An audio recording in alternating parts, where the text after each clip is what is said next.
The age of consuming meat is drawing to a close, it appears. Any prediction of future events carries a certain degree of likelihood. This case is no different. Considering the available evidence and developing trends, it's probable that it will occur.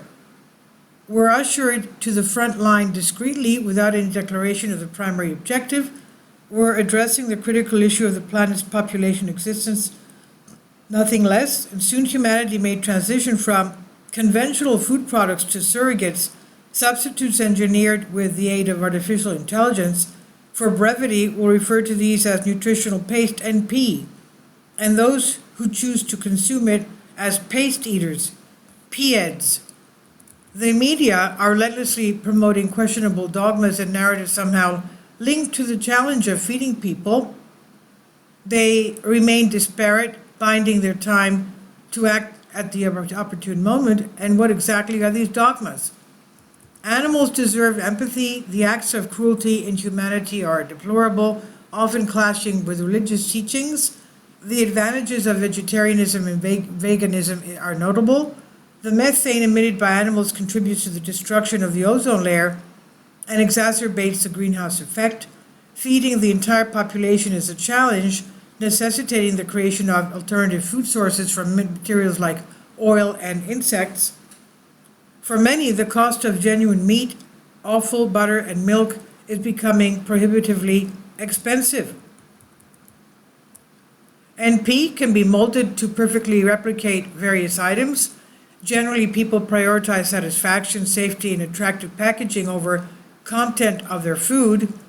NP is seen as crucial for the advancement of humanity, especially for space exploration endeavors such as interplanetary and intergalactic travel, and events will unfold routinely without any notable surprises, as if naturally occurring. This is the intended design of the program. It relies on the second law of dialectics, which is beyond debate and skepticism. To reiterate, it posits that the accumulation of quantity will inevitably transform into quality. Thus, the continual buildup of propaganda in people's minds will, at a certain point, trigger a virtual switch, leading to the onset of a radically different existence. It's on the rise.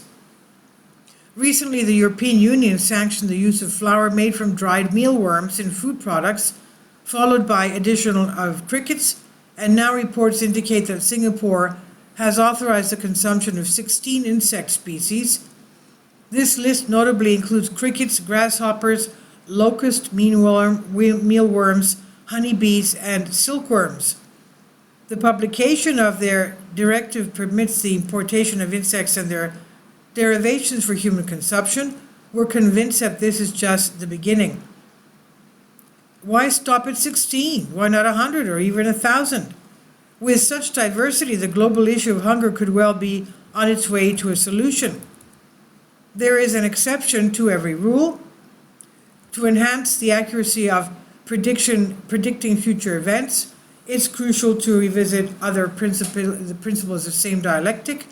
Specifically, Hegel's dialectic includes the law of negation, which posits that development proceeds in a spiral, repeating the same phenomena at different developmental stages. Examining historical parallels can help us envision future outcomes. Consider the scenario 30 to 40,000 years ago, when primitive humans, particularly Neanderthals, faced significant challenges. They encountered a food shortage, particularly the supply of mammoth meat to their tribes. Typically, these early humans followed the hunted the mammoth herd. However, due to partially understood reasons such as climate change, food scarcity, overhunting, and diseases, mammoths began to decline. And during this historical era, Homo sapiens, our ancestors, emerged. Scientists have discovered that both they and Neanderthals shared a common ancestor, the Heidelberg man. The question arises, why did one lineage thrive while the other faded into extinction?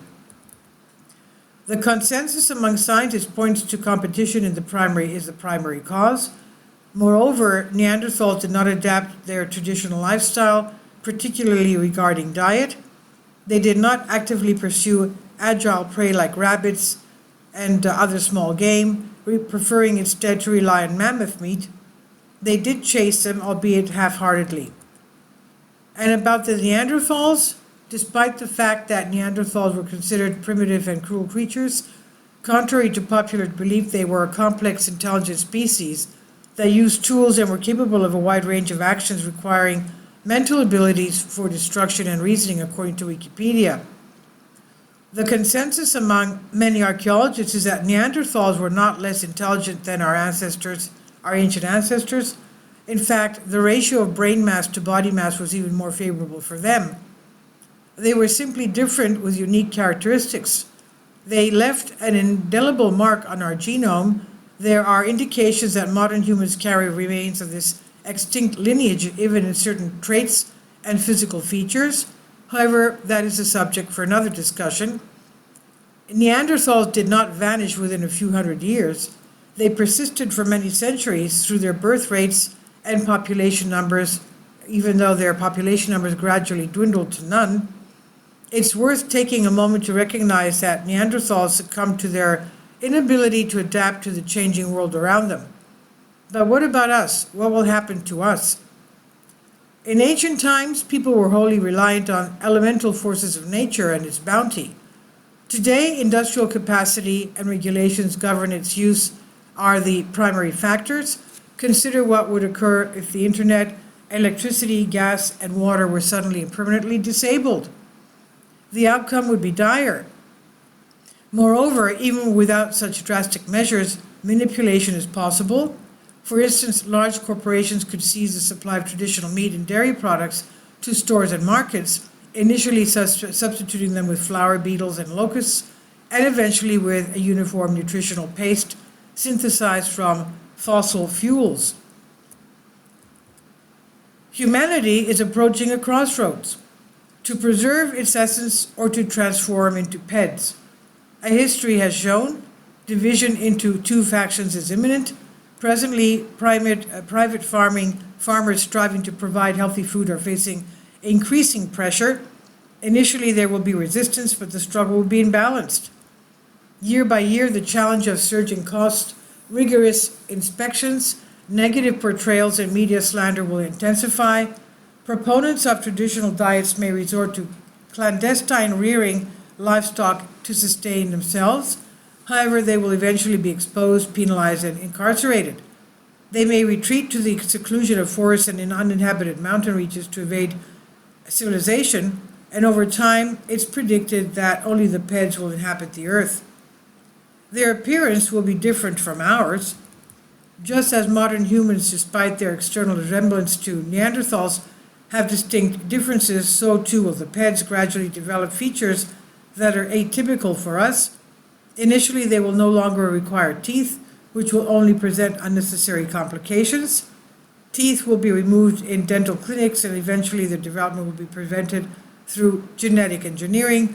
Even if left unaltered, the process of becoming vestigial cannot be halted. Ultimately, they will all become toothless over time. Rudimentary organs, from Latin rudimentum meaning rudiment basis, are organs that have lost their original function in the course of an organism's evolutionary development. What is the hidden agenda behind this? Major market players are drawn to such prospects as if to honey. The allure is clear: significantly lower cost, no need for extensive land, fewer staff, and robotic production. While the mechanical electric dog may not replace a shepherd, it's simpler to do away with the herd altogether. Initially, food prices may drop to entice consumers, but over time they'll return to their former levels and rise further. This cycle will persist until a new enticement emerges, offering even lower priced products regardless of their synthesis. The next term will surprise you even more. The pursuit of optimized nutrients will persist. Pastes will give way to advanced supergels.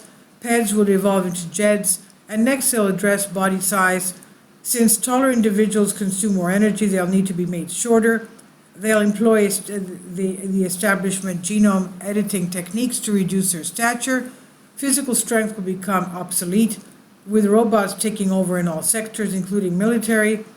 is challenging to foresee what other optimizations they'll deem necessary. Perhaps it's not crucial. They might restrict the growth of hair and nails to reduce sensory organs to a single eye and an ear. Consequently, these superjets will appear markedly different. Picture arriving in the future of a greeted by toothless, diminutive cyclops with a receding jaw. On sighting you, he would likely flee and alert the authorities. What other reaction could there be? What will they write about us in their textbooks? The information would simply be entered into a carrier, and now imagine a young man sitting on Proxima Centauri, deciding to study our historical era, activating the devices and see this. In an era planet Earth was inhabited only by animals and barbarians. The latter were muscular, towering up to 180 centimeters and above. They were merciless egoists, displaying aggression towards their environment. They possessed teeth designed for consuming animals, which they bred and caged in and to indulge their gluttonous desires. They categorically rejected plant-based diets. Often these individuals would hide from law enforcement in forests and mountains, where they continued to consume meat and crafted clothing and accessories from animal hides. Documented instances now show that animal skins were stretched over drums and they danced to the rhythmic beats. Frequently, this occurred in the same venues where they consumed animals. Overall, they were savages, marginally more evolved than their primitive ancestors and primates. So we should not concern ourselves with the opinion of these gods. The essential point is to concentrate on what truly matters. Every individual has the ability to contribute to the battle against the impending NP era, or at least postpone its arrival.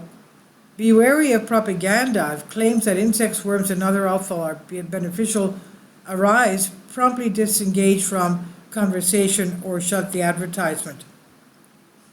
Keep in mind that consuming a chicken leg or cutlet from natural meat deals a considerable setback to the burgeoning category of pea foods.